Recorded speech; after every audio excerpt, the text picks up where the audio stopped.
નમસ્કાર દર્શક મિત્રો, હું શીતલ મહેતા ન્યૂઝ ઓફ કચ્છમાં આપનું સ્વાગત છે। જોઈએ આજના સમાચાર।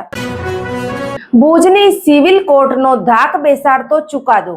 વીજ વિભાગના જુનિયર ઇજનેર અને કોન્ટ્રાક્ટરની બેદરકારી ઠેરવી ભોગ બનેલ વીજ વિભાગના કામદારને 28,92,000ના વળતરનો હુકમ કર્યો। પીજીવીસીએલના ઠેકેદાર પાસે કામ કરતા કામદારને અકસ્માતે ઈજા પહોંચતા ભુજની સિવિલ કોર્ટ દ્વારા ભુજ પીજીવીસીએલ તેના જુનિયર ઇજનેર તથા કોન્ટ્રાક્ટરની બેદરકારી ઠરાવી અકસ્માતનો ભોગ બનેલા કામદારને 28,92,000નું વળતર ચૂકવવાનો ધાક બેસાડતો ચુકાદો આપ્યો હતો।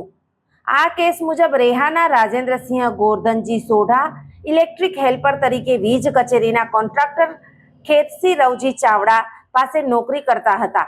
તારીખ 1/8/17ના પીજીવીસીએલ કચેરી ભુજના જુનિયર ઇજનેર અજય શાંતિલાલ જેઠવાએ કોન્ટ્રાક્ટરને ટ્રાન્સફોર્મર બદલવા કામ સોંપ્યું હતું।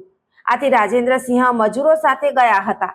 કોન્ટ્રાક્ટરે જુનિયર ઇજનેરની સૂચનાથી લાઇન બંધ હોવાનું જણાવી તેમને થાંભલા પર ચડાવ્યા હતા, જે દરમિયાન તેમને જમણા હાથમાં વીજ કરંટ લાગતા નીચે પડી ગયા હતા। તેમની હોસ્પિટલમાં સારવાર કરાવતા ડોક્ટરો દ્વારા કમર સુધીનો ભાગ ખોટો થઈ ગયો હોવાથી હલનચલન કરી શકશે નહીં તેમ જણાવાયું હતું। કચેરી અને તેના જુનિયર ઇજનેર તથા કોન્ટ્રાક્ટરની બેદરકારીના કારણે અકસ્માત થયેલો હોઈ ઈજાગ્રસ્ત કામદાર દ્વારા સિનિયર સિવિલ જજ ભુજ સમક્ષ નુકસાની વળતર દાવો દાખલ કરાયો હતો।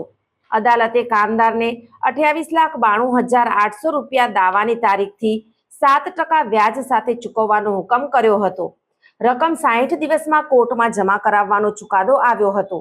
વાદી વતી તેમના એડવોકેટ અવનીશ જે ઠક્કર તથા સલીમ એસ ચાકી હાજર રહ્યા હતા।